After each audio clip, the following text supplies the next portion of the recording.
Hello, and welcome to Talk Rehab to Me podcast, where we talk about people, we talk about purpose and practice behind rehab care. I am Dr. Daniel Ampoma, the clinical nurse educator for Acute Inpatient Rehab over here at Innova Mount Vernon Hospital. And each episode will highlight the voices that shape rehab nursing, from the bedside to leadership, whilst keeping our focus on patient-centered care, professional growth, and outcomes that matter. Today's inaugural episode is especially meaningful because it sets the foundation for this podcast. I'm joined by our Senior Director for Nursing in Rehabilitation, whose leadership helps guide our nursing practice, quality initiatives, and culture of excellence across rehab. We'll be talking about what makes rehabilitation nursing unique, and I mean unique, how nursing influences functional recovery, and where the future of rehab nursing is headed. So thank you again for spending your time with us, and let's get started. So hi, everyone. My name is Stacy Shaw, but I am the Senior Director of Nursing here at Innova Mount Vernon Hospital for Acute Inpatient Rehabilitation, where we actually have 67 beds for patients that come to us as we help them on their recovery. So Dr. Ampoma, one of the things you said at the beginning that really, I think, registered with me is what makes acute inpatient rehabilitation inside of an acute care hospital a little bit different. What does that do for our nursing abilities?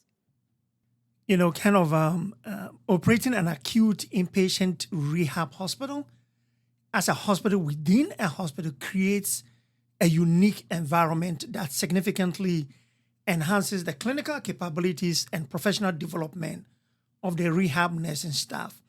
I believe that this model allows for a high degree of specialization, whilst at the same time maintaining the safety net of a full-service medical center. Here are some of the primary benefits for nursing abilities within this setting. Number one, I term this as the advanced clinical acuity management. This is because the rehab unit is physically located within an acute care hospital. Nurses can manage patients with higher medical complexities than those physically found in freestanding facilities. We have what we term as the rapid response integration. Nurses have immediate access to the main hospital's rapid response teams and MSET, resources. This allows them to develop rescue skills and clinical judgment for medically unstable patients, whilst, at the same time or still focusing on functional recovery. Then we also have complex comorbidity care, right?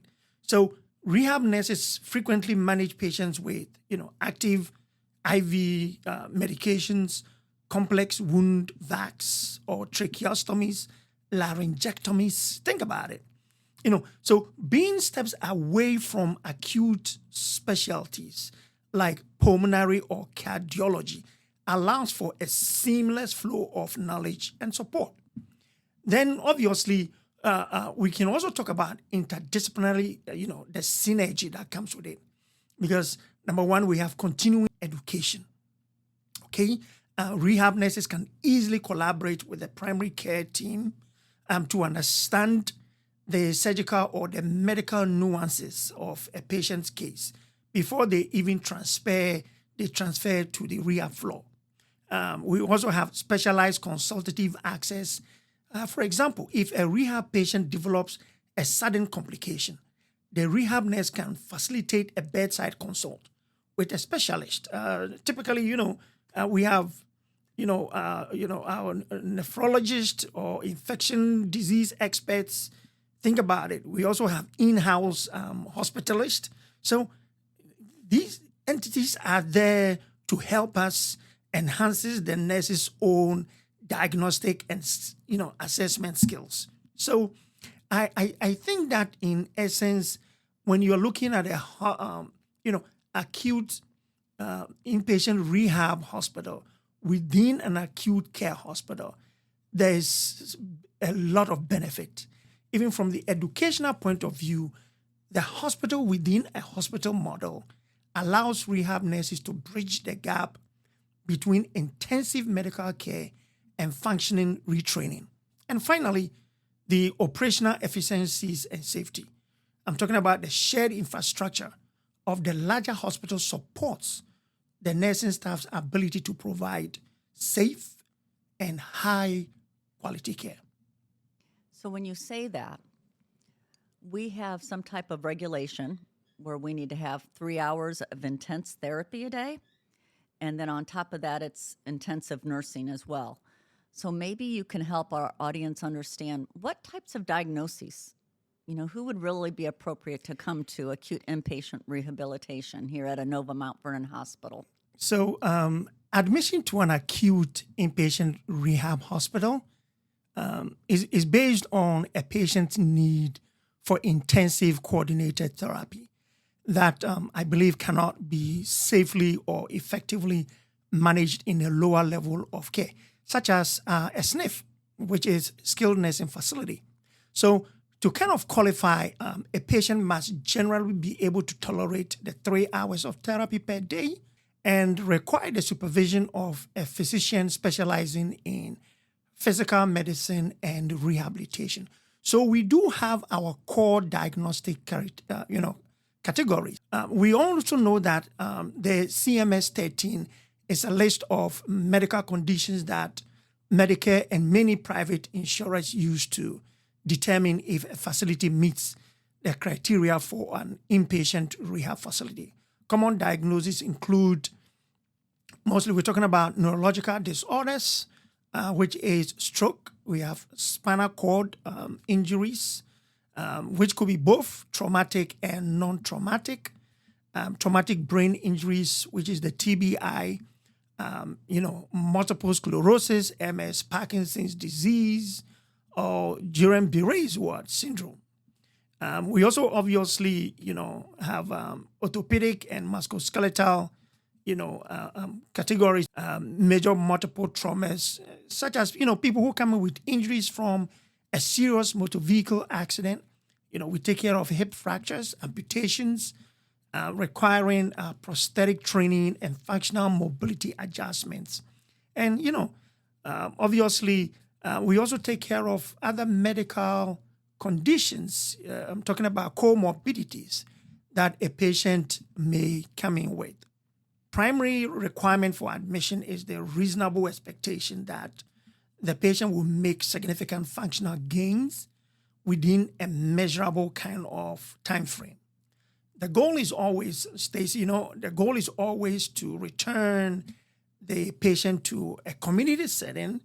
It could be the home or assisted living, rather than long-term institutional ward care. That is the goal. Talk to me a little bit about that LVAD program, because not everybody understands what an LVAD is and the intensity that we actually have to put our nurses through for training. Let me kind of tell you a little bit about our LVAD program. LVAD means left ventricular assist device. It's a very highly specialized service designed for patients with advanced heart failure who have received a mechanical pump to help their heart circulate blood. So while most LVAD patients initially recover in the ICU setting, many will require the intensive 3-hour-a-day therapy of an acute inpatient rehab, so that at the end of the day, they can regain, their strength and the device, literacy that is needed to return home safely. So we are looking at the clinical focus, which is kind of a new norm for these patients. So then the primary goal of an LVAD program, in our case, is to bridge the gap between a life-saving surgery and also independent living for the patient. So a few things for us to consider is activity tolerance. Patients often enter rehab with significant deconditioning. Physical therapy will focus on increasing the distance of fatigue, whilst monitoring the device's flow and power parameters. All these LVAD machines have certain parameters that we always want to constantly obey and follow. We also kind of looking at the device management. So Stacy, in this case, we are looking at the massive part of the rehab education for these patients is very educational. The patient and their care partner must demonstrate 100% proficiency in changing the batteries and managing the controller and performing sterile dressing changes for the drive line. Okay, the drive line actually is the cable that exists in the body. So, you should be able to dress it, and it has to be sterile. And then we also kind of looking at hemodynamic monitoring. That is kind of unlike your traditional patient, right? Continuous flow LVAD patients often have a very weak or absent palpable pulse. So rehab nurses and therapists often will use mean arterial pressure, which is the MAP, typically via a Doppler, to monitor blood pressures during exercises for these patients. Working with our team from Fairfax Hospital, that this team really, really helps us to get to where we are today in terms of our program. So we have an interdisciplinary team managing the LVAD in rehab. Basically, we have the LVAD coordinator from Fairfax Hospital. They are the primary liaison between the rehab, acute inpatient rehab, that is who we are, and the implanting center that is in Fairfax Hospital. So they provide specialized training for all our nurses, all our rehab nurses, so that we can have the know-how, the knowledge to take care of these patients. Now, for the rehab nurse, we are responsible for sterile driveline care, anticoagulation management, monitoring for, red flag complications such as infections, GI bleed, anything that may be a contraindication. We have to look at all these things. Our occupational therapists, they focus on LVAD, LDLs, like learning how to shower with a waterproof bag, arranging for home, for body, changing stations and wearing the devices comfortable. We all complement each other to make the care very seamless. Then obviously we also have the psychology and the social work of things, right? So LVADs are life-altering devices. So the team provides significant support for the psychological adjustments, for being attached to a machine. So I would say that at the end of the day, for our program, there's a benefit to a hospital within a hospital for the LVAD. Okay, that is who we are. So when the rehab unit is inside an acute care hospital, the safety margin for LVAD patient increases significantly. So there's always immediate cardiac backup. Okay, we also have lab and pharmacy integration. We're also looking at at any point in time when the patient needs to go back to the implanting center, there's always the coordination, and we go from there. Almost every year, our nurses go to the Fairfax Center for a yearly education, just to kind of update and also upgrade our knowledge. I'm always looking for additional services that we can have our nursing staff do and for our program. And it's always interesting because, you've been right by my side during this entire process. And the first thing, what do I always get? Miss Stacy, have you lost your mind? How do you think how do you think we're going to do this? This is so complex. And but you know what? We know that we're here to take care of these patients. Yeah. And I think what you brought up a little bit earlier is so true. And that is, it's hard on the patients. We're dealing with patients that have had amputations, strokes, LVADs, transplants. And it makes me kind of step back and think every morning, I can get up and get ready to go to work. they can't always. Just think if you were no longer able to brush your teeth. And so I think what comes to mind for that is the fact that we have these neuropsychologists as part of our program. That's correct. And tell us a little bit about what do they do specifically. So thank you so much for that question. In an acute inpatient rehab hospital, we have a multidisciplinary team that works very, very collaboratively to care for our patients. And one of our team is the neuropsychologist. They serve as the bridge between brain function and functional recovery. Whilst a physiatrist focuses on medication and a psychologist on emotional counseling, the neuropsychologist specializes in how brain injuries or neurological conditions affect a patient's behavior, their thinking, and their personality. So I would say that their role is so pivotal in customizing the rehab plan to match the patient's actual cognitive capacities. And we do have an excellent and a fabulous team over here at Innova Mount Vernon Hospital. I was thinking we had one of our patients that had admitted, and she was so depressed, just did not really want to do anything. And the team got together, and you probably remember this story. They worked with the patient, and they came up with positive words, which they used a sticky note. The ones, what are they, 3x3, the little ones? Yeah. So no cost to it. And they wrote positive words for the patient. And then every morning, nursing would go in with that patient and choose one word. And that was the word for the day for that patient. So maybe the word for the day would have been gratitude. Mm-hmm. So not only does that care team that's specific with that patient, not only are they aware of it, but so's the music therapist. That's right. So's a physiatrist, hospitalist. Everyone's aware, and we kept building.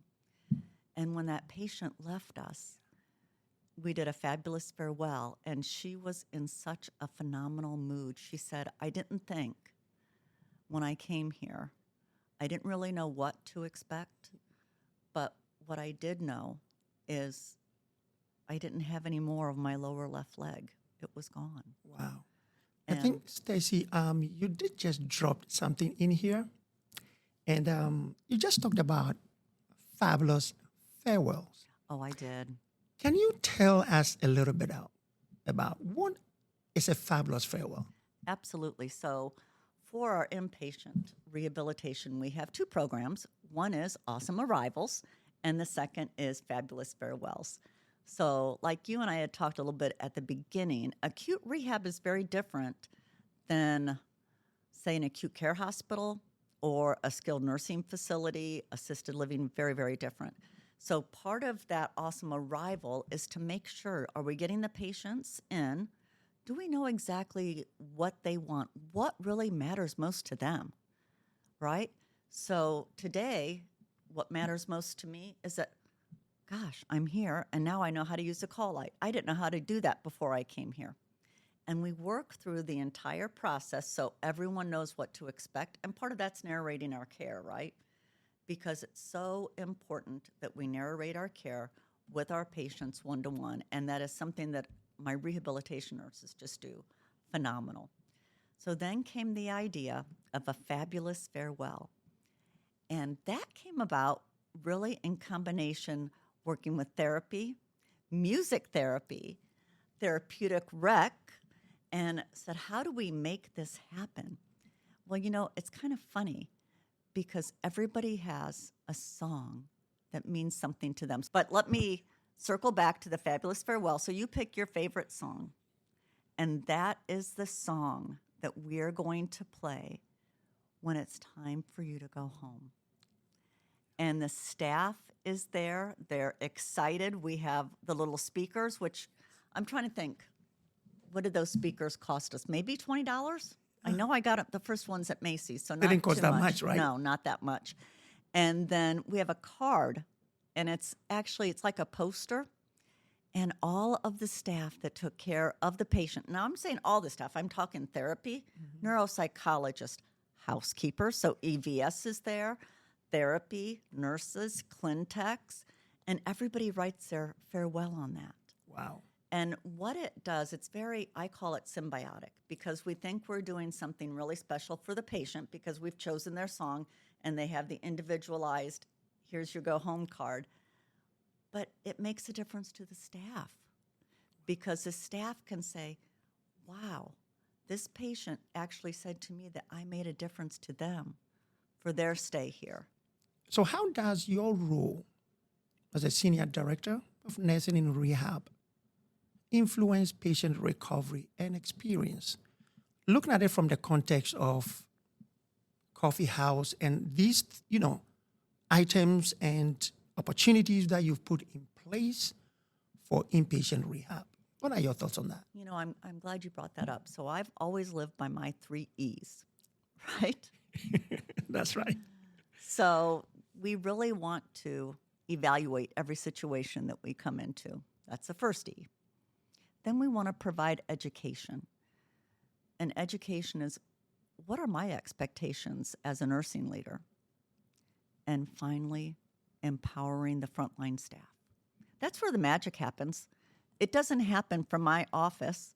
It comes from the clin-tech on the floor, the one that came up with the little 3x5, 3x3 stickies. That didn't come from me. That comes from them. It's from their heart. Yes, Ms. Stacy Sharp, I just want to thank you so much for the time, for sharing your perspective and leadership with us today. We do really appreciate you. And thank you for everything that you do for rehabilitation. Your insights really highlight the heart of rehab nursing and the impact nurses have on recovery every single day.